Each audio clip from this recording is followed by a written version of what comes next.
cookies video, I honestly realized how much I really loved making these cooking videos later at night.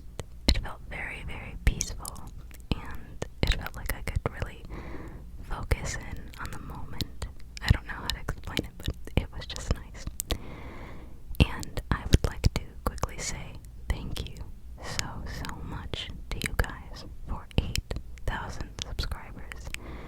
You guys are wonderful and incredible and kind, and I appreciate you more than you know. But to get into the actual ingredients for today's cookies, of course you'll want some all-purpose flour and some granulated sugar. I show these same packages time and time again, so we'll see them until I run out and have to grab some more. And then we'll have some powdered sugar, or I believe it's called confectioner's sugar, but that'll only be for the icing and for garnish. And then you'll want 1 egg yolk, so not the whole egg, just the yolk. And then here I have some raspberry preserves, but if you'd like, you can use any other flavor of jam. It's totally your preference, but I enjoy raspberry a lot. And then you'll want some light brown sugar, as well as, in order to get the distinct taste, I think almond extract is great in these, alongside some vanilla extract. And then you'll of course want, preferably, room temperature butter. This is unsalted butter, but I just grabbed these out of the fridge, so they're not exactly room temperature, but we will handle that in a little bit. And then some parchment paper, of course. And this one I bought new just because I wanted the brown color. That's the only reason I got this one. But first, because my butter was not room temperature, I decided it would be good just to sort of melt it halfway. That way it would still be easy to cream and fluff up, but it wasn't as, firm as cold butter is. So I'll do that to both of the sticks.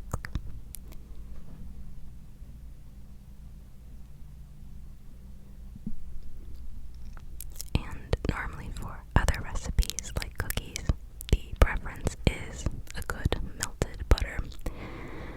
But with this recipe, the dough is much firmer, and so you don't really want it to be melted, which is why I only go halfway. But it was actually so warm in the house that it continued to sort of warm up in the few minutes I had in between, putting it in the microwave and then taking it over to the counter to start to beat with the electric hand mixer.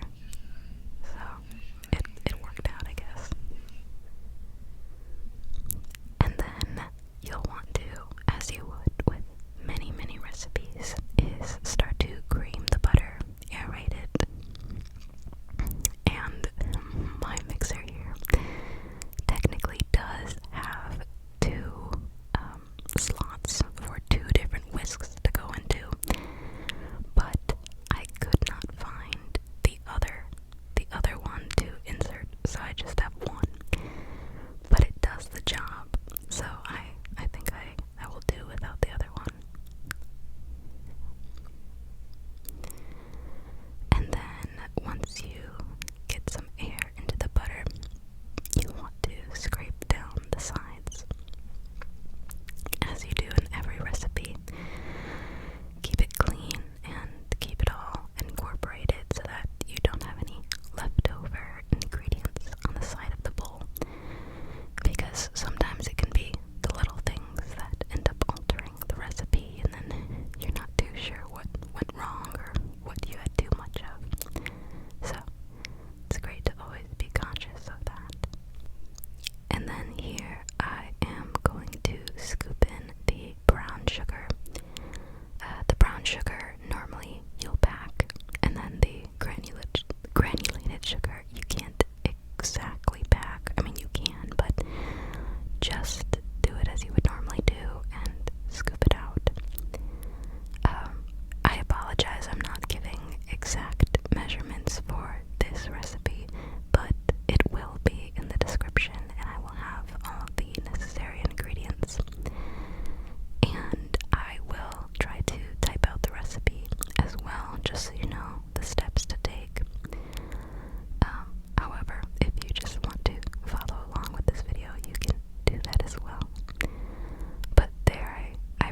honestly, you can technically do this with a regular handheld whisk, but it's going to take a much longer time.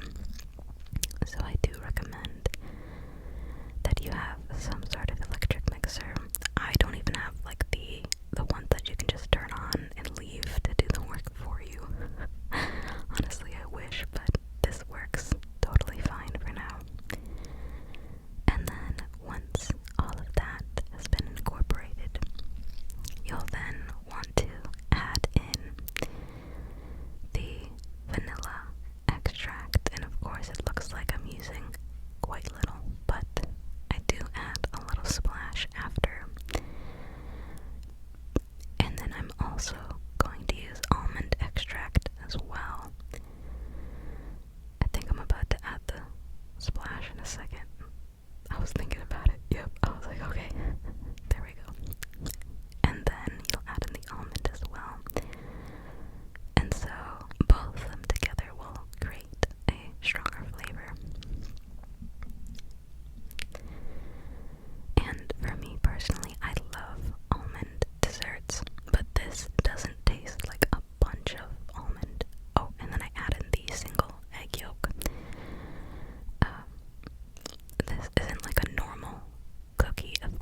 just because it's so much more efficient, and a lot of the time there's little pockets, see right there, there's little pockets of flour that can stick to the surface that you find it hard to scrape with a spatula. And so you can use the dough to pick up all of the excess flour and all of the extra dry ingredients. And then at this point, it's a very thick dough and it is ready to be used. And then I wash my hands one more time, just because I have a lot of dough, on my hands, under my nails and whatnot. So now we are getting ready for the actual baking. And I apply the parchment paper. I was struggling here. I forgot about this. It's really hard to tear. You just have to do it in like one fast motion. And I wasn't prepared. But then this is when we start to make the little balls of dough. And I just opened the raspberry preserves in preparation of scooping them into the cookies here. And this smelled great. I love this stuff. I've been using it lately in the mornings on pieces of toast just because it tastes so good. And here's when I'm about to start forming the balls of dough. And a lot of the time I have seen people use smaller sizes. Like my mother, she has made smaller sizes of the dough balls, but I personally just wanted them to be a little bit bigger. I didn't want to have such a large batch of cookies. So I would say that this is a pretty normal size for the actual cookie, but sometimes it just depends on whether or not you want the pocket, which is the thumbprint of the cookie, whether or not you want that to be super deep or maybe a little bit more shallow. Because this type of cookie in particular, I think, can crack a lot more easily, as we'll see later on. But I think that the cracks give it character. Like for me, I've never grown up seeing these cookies without the cracks in the dough. Oh, and then I realized the jam is blocking the way. But I've always seen my mother make these, and when she would do the thumbprint in the middle, there would always be cracks along the edges. So I think there's something about a cookie that doesn't look perfect that makes it more homey and comforting. I remember every single Christmas, I think for every year of my life, my mother has made these cookies. And when I was younger, I originally didn't like them as much. Like, I thought that they were fine, but, I was a child. I wanted all of the sugar cookies and the icing and chocolate chip and oatmeal and whatnot. But as I've started to age, I've found that these are so great, and they're such a simple flavor that I think they're very palatable to everybody, especially if there's certain jam flavors that you prefer over others. You can certainly do that for this.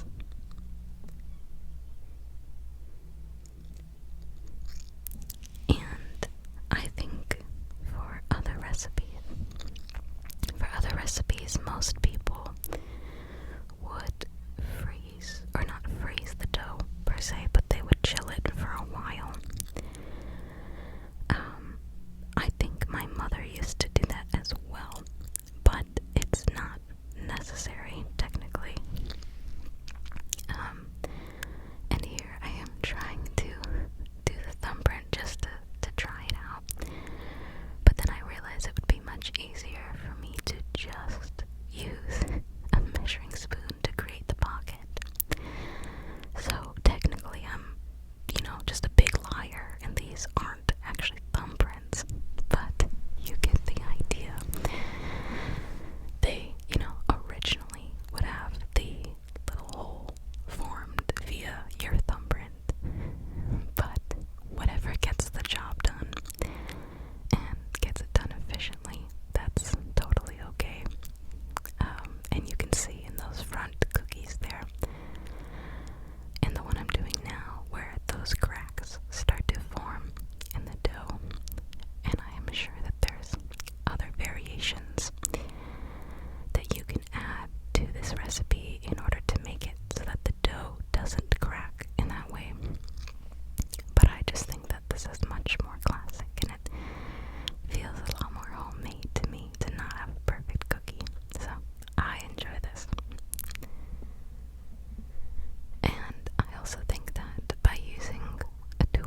jelly does sort of, how do I say it, not sink in necessarily, but it sinks in. So if you have a little extra at the top, like the first cookie I have on the left, you might prefer that over the cookie you see in the middle where there's a slight less amount of jam in there. Just because it does sort of drop in levels, I guess, from the top. And now I'm putting those into the oven, and then I am grabbing one more smaller pan to finish off the rest of the dough. And I struggle again with the parchment paper, and I rip it. And I was like, whatever. So I leave it. We're working with that. I think I only get like four more cookies, or 5. I don't know. 5 more cookies out of the rest of this dough. So it's okay. And here I'm just showing you the same process again, but of course from a overhead view so that you can see the process from my sort of view. And I forgot my portable charger was in the top right corner, so not exactly visually pleasing, but pretty realistic, so that's okay. And the dough balls don't have to be as perfect as I tried to make them, simply because they will be sort of smushed down and rounded out later on once you add in the jam, but it's okay if it makes you happy in the moment. And then I believe this last, not the last one, so I do 5, okay. So then it is the 5th cookie that I add to the baking sheet that ends up being a little bit smaller than the rest of them, but with this sort of recipe, I think they cooked very, very evenly, even if you did have, a couple different varying sizes. And what's nice about this texture of dough is that all you really have to do is sort of smush it onto the sides of the bowl, and it'll collect all of the other pieces of dough. So it's very, very easy to handle and work with. And so I'll show you that it's a little bit smaller, but it's totally okay, and it's gonna bake pretty much the exact same. So, and then here I am just going in with the I don't even know what size measuring spoon that is, but I'm going in with the same one to sort of create those little pockets for the jam to be added in later. And again, the cracking isn't an issue, but if you find that the cracking is extending all the way into the little pocket you're creating, then I would just try to roll the dough again and create your pocket a little bit more carefully. That's why I was sort of rolling the measuring spoon into the dough instead of just pressing it straight down. And then I will say, I apologize to those that would like to hear the baking process alongside my whisper. I live in a very noisy household, and so even with it being so late, there's still like TV going on in the background, and there's still planes flying over, and there's still people saying random things and yelling outside the windows. People in my neighborhood stay up so late, and so there's cars zooming everywhere. It's just a little loud, so one day I'm hopeful that I'll be able to record a video when the rest of my household is busy, and that way I have the time, just for peace and quiet, so that I am, able to bring you guys along with me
start spreading and melting into the raspberry jam. So then it doesn't look great anymore. But had they been cooled, this would have looked better. And I'm like, no, that looks bad right there. But you can also use nuts to top this. I believe you can roll them in nuts and then bake them. I think that's what my mother used to do. Or you just sprinkle nuts and then you put the frosting over top of them. But I personally don't like any sort of like crushed nut on there. Okay, I'm gonna stop saying nuts now. So I move them over and I sort of think, okay, how else can I garnish these to make them look better? So then I just do a sprinkle of powdered sugar, which I like much more. I think they look much cuter right now with the powdered sugar because I didn't have to worry about the frosting looking so weird. So we improvise, you guys. That's what baking is sort of about, is improvising.